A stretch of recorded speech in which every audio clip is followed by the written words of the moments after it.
Chapter 7. And more questions. We travel for 5 days before we get to the next town on my list. We could have moved faster, but I've been doing my best to avoid other people as much as possible.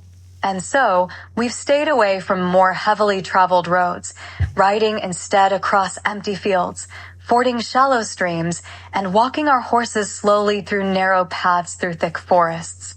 Sure, the Emperor's goons don't seem to be on our trail, but I don't want to risk inadvertently running into trouble. And the plan works. We don't see a single thief, mugger, merchant, or blue-shirt thug during our trek away from Stokely. During the day, while we let our horses rest, I teach the girls. I teach them how to snare small game. I show Cressa how to clean and cook what we catch. Tam, having grown up on a farm, understands how to do that already. I show both girls how to hold a sword and how to throw a knife. Tam and Cressa are eager students and are physically strong for their size. If I had a few years to teach them, I could turn them into formidable fighters. But of course, I don't have anywhere near that much time. In the evening, Tam teaches Cressa and me to sew. Despite her boasts a few days ago, Cressa isn't much better with a needle than I am. But Tam is a patient teacher and rather skilled herself. I wasn't kidding about this being a useful skill to learn, but it's also a nice way to kill some time around the fire. But it doesn't stop the two girls from continuing to ask questions every night. A question to you, Raven, Cressa says as we work on our stitches. She waves a hand around at the dark woods around us. How do you know where we're going? I don't mean to imply that we don't trust you, but we have been avoiding landmarks as much as we've been avoiding other people. I'm not a stranger to these areas, but if you set me loose right now and told me to make my way home, I'm not sure I could. You have no map and you have no wayfinder. How can you, who is admittedly not from here, make your way around as if you were born here? Tam stops sewing and looks at Cressa. Yes, that is an excellent question. Now they're both looking at me for an answer. I was given a map of the area, I reply. Every village and town, every farm and forest. The larger cities and everything in between. Paranda and all the borderlands. And I did have a compass, what you call a wayfinder, but mine doesn't work here. I point up. So, I use the position of the sun during the day and the stars at night. I was taught to navigate at the same age that I was taught to fight. Tam tilts her head just a degree or two.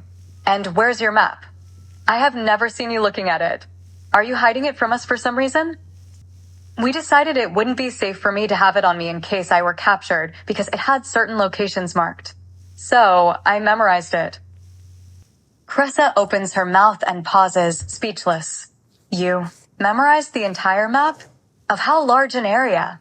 Of all of Paranda, you said? Tam frowns. What is this Paranda? Paranda is what this region is called, I say.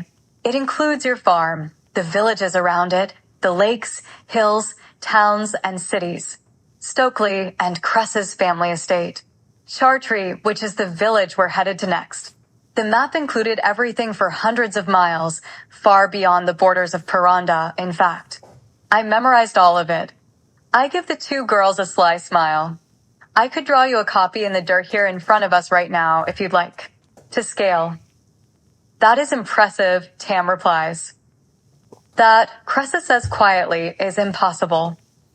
Tam scowls at her. Raven has said she would never lie to us. If she said she memorized a map that large, then I believe her. Cressa sighs. I didn't say I didn't believe her. I just said, well, I did say it was impossible, but I didn't mean. I grin in the firelight. I told you both that I was well trained. Highly skilled. Did you think that was limited to fighting? Cressa considers this. If I challenged you to write out a list of every single city, town, and village in Paranda in order of size, could you do it? I chuckle. Sure. You want it according to landmass or population? Cressa looks like she's trying to figure out what landmass means. Then she just chuckles. Perhaps we should give Tam a list like that to learn more about the world around her. Tam simply shakes her head. It would do me no good. I cannot read. I stare at her for a second, mostly because of the way she says it. There's no shame, no self-pity. She just says it as a basic fact, as if she was stating that she had chestnut hair and copper skin. Well then, Cressa says in a soft voice, I suppose I will have something to teach you while you teach Raven and me how to sew. And that's that. No judgment from Cressa.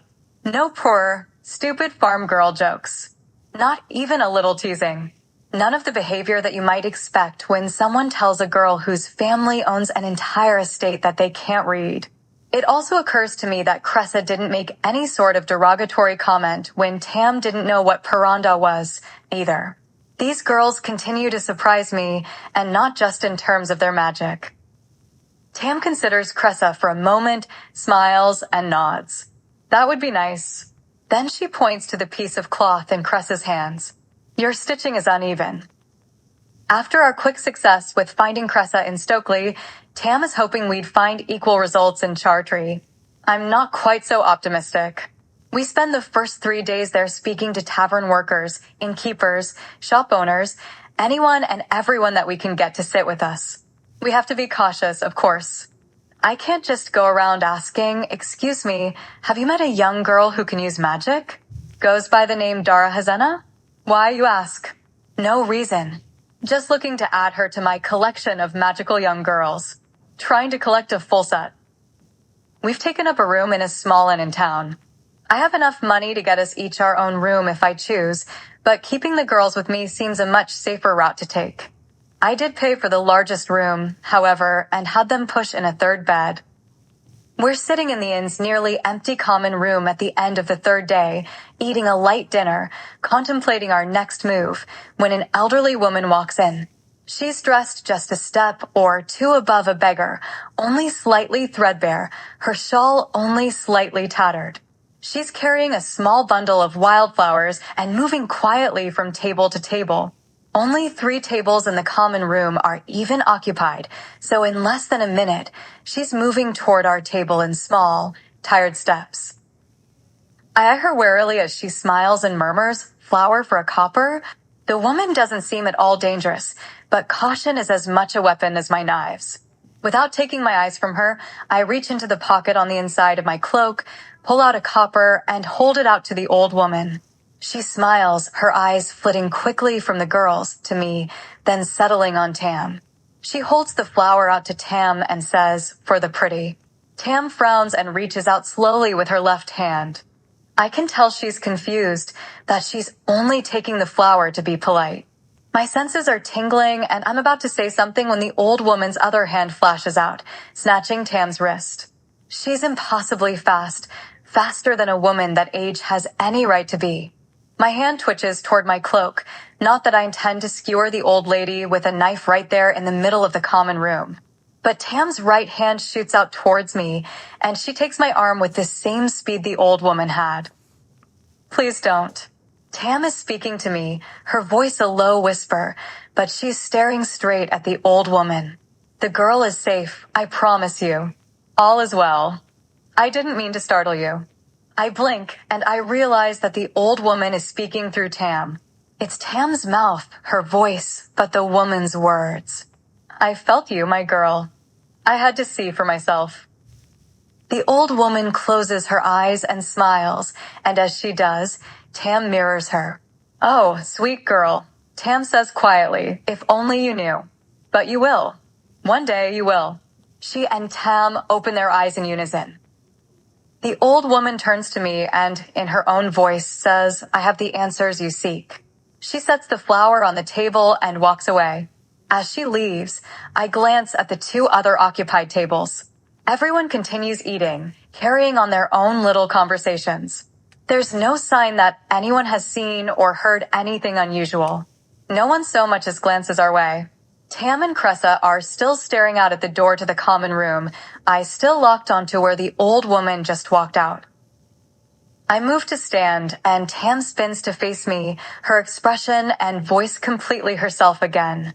No, do not follow her. It is not safe. Not yet. I stare at her. Tam's voice is low. There are people in town that you cannot trust. They know you are searching for someone, but do not know who or why. We are to pack our things. Leave town. Tonight, we will travel to a nearby farm. We will find our answers there. I lean in and whisper, "She told you all this?" "No," Tam says, her voice level. She showed me. She showed me everything.